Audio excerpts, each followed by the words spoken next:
tudo bom? E vamos falar de uma continuação que foi simplesmente perfeita.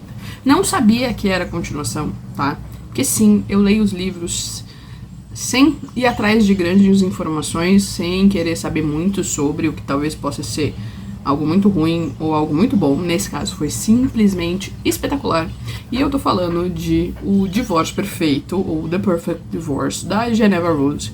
Esse livro já foi lançado pela Dark Side, inclusive a capa da Dark Side é 1000 vezes melhor do que essa, mas esse não é o ponto, tá? Aqui a gente vai acompanhar a Sarah, cerca de 10 ou 12 anos depois do final do primeiro livro. Então a gente já sabe o quê? A gente já sabe que o Adam foi executado e que ela casou com o Bob, mas isso só depois que ela ficou viúva, tá? Ela não casou, não divorciou do Adam, ela deixou o Adam acreditando até o último instante que eles iriam ficar juntos e que iria ficar tudo bem, o que sensacional.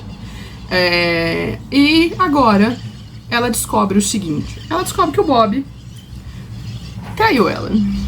Oh, meu Deus.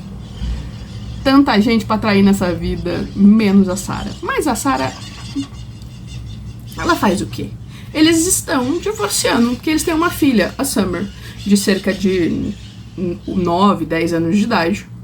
E ela quer fazer isso de uma maneira que seja o menos traumática possível pra filha, tá?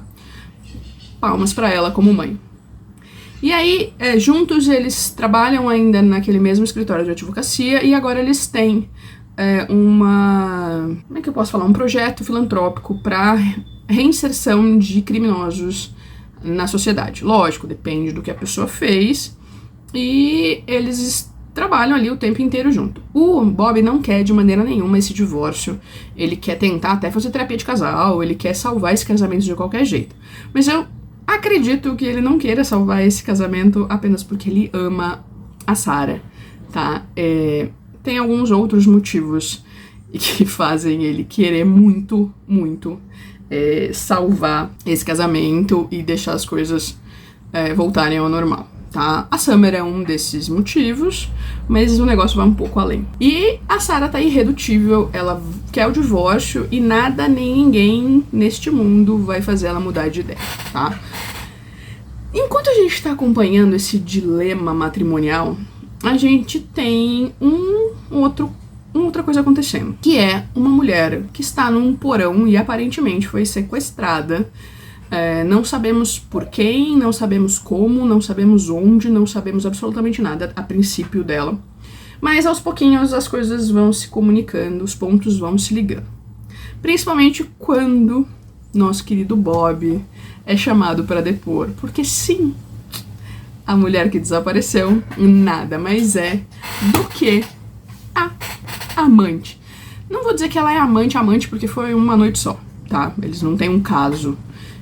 Foi um deslize. E claro, ele vai ser colocado como principal suspeito nisso daí. Maravilhoso? Maravilhoso. Só que, aos pouquinhos, a gente vai entender o seguinte. A gente vai entender que essa mulher que sumiu, desapareceu, que era amante do Bob, fazia parte dessas pessoas que eles ajudaram, tá? A se reintegrar na sociedade. Então já fica aquele alerta para quem conhece e quem sabe do que a Sarah é capaz. Já fica aquele alerta. Ele sabe muito bem do que a Sarah é capaz, mas ele ainda assim não é tão inteligente quanto a ex-esposa dele. Ele vai tentar a todo custo trazer de volta o que aconteceu no primeiro livro numa forma de intimidação, dele tentar fazer com que ela ajude ele a sair dessa enrascada, perdoe ele e continue casada com ele, tá? Só que esses dois, a gente vai perceber nesse livro que nenhum dos dois é muito normal.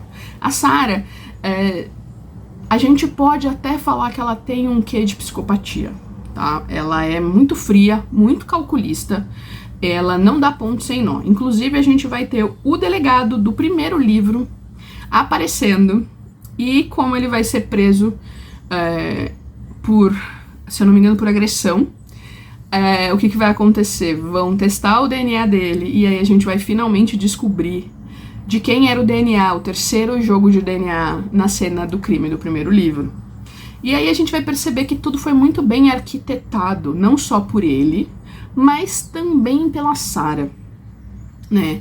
A Sarah, ela quis sim se vingar do Adam, e ela vai fazer isso de uma maneira muito inteligente, sem deixar grandes pontas sobrando. Acontece que agora o policial responsável, né, pela delegacia ali do condado é um outro. E ele começa a ver todos os furos, tudo o que aconteceu. E quando aparece esse... finalmente eles descobrem de quem é esse DNA, o caso é automaticamente reaberto.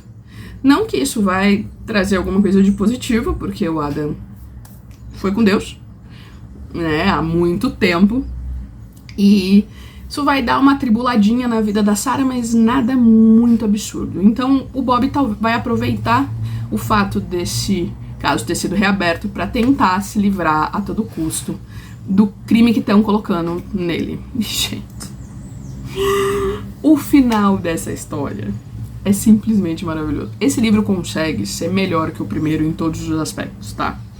Aqui a gente já conhece os personagens, a gente já sabe muito bem do que eles são capazes. E a autora vai lá e eleva um pouquinho o nível. Aí a gente realmente tem todas as respostas do primeiro livro. E, claro, aqui a gente termina sem que fique uma ponta solta, tá? Todos os mistérios são resolvidos, a gente vai saber quem sequestrou, por que sequestrou, quem era a mulher, e todo o imbróglio e até que ponto isso realmente tem envolvimento com a Sarah ou não. Então, assim, perfeito, gente. Esta mulher entrou pra minha lista de autores favoritos da vida, certo? Então é isso, a gente se vê no próximo. E tchau.